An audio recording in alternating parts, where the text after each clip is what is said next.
Hello everyone. In this video, I will explain how to install BlueJ.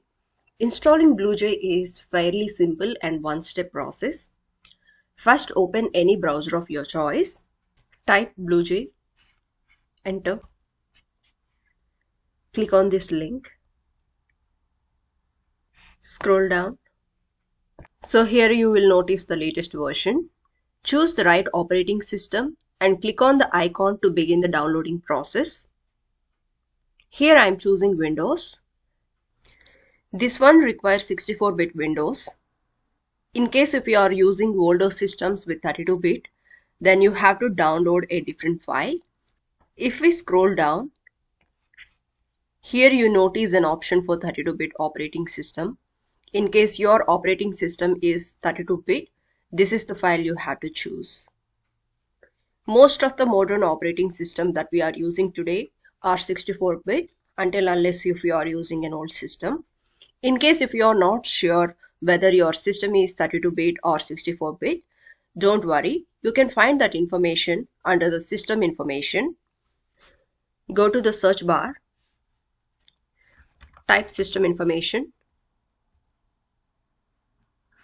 Here under the system type, you will notice whether your system is 64-bit or 32-bit. Here 64 stands for 64-bit system. In case if you see 86, it means it is a 32-bit system. Mine is 64-bit Windows, so I am downloading this file. In case if you are a Mac user or Linux user, you might choose one of these options. Click on this icon to begin the downloading process. It will take a couple of minutes to download the file. Once the file is downloaded, go to Downloads folder.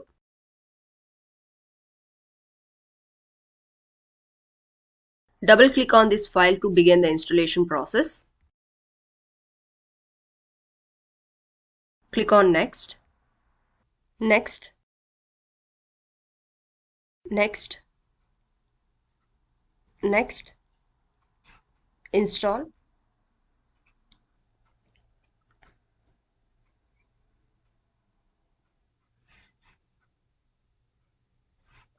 Finish. Now BlueJ is successfully installed. We can start using BlueJ to build the Java applications.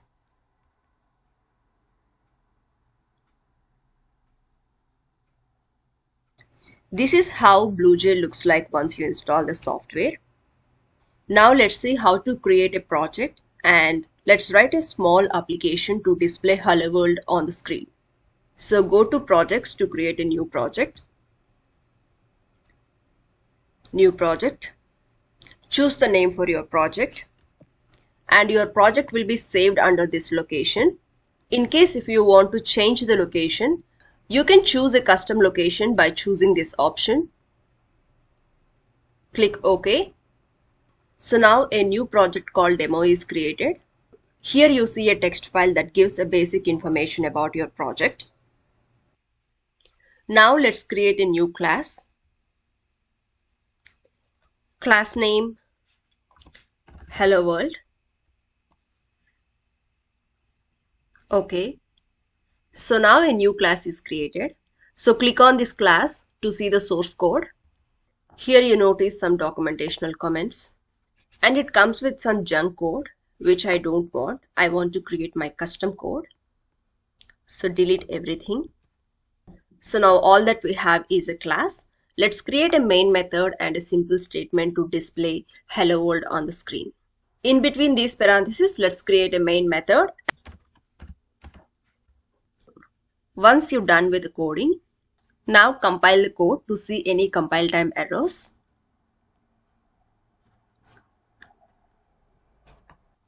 So class is successfully compiled and no errors. Now it's time to run it to see the result. To see the output on the console, go back to the main page. Right click on the class. Click on this main method. OK. You see the output on the terminal window.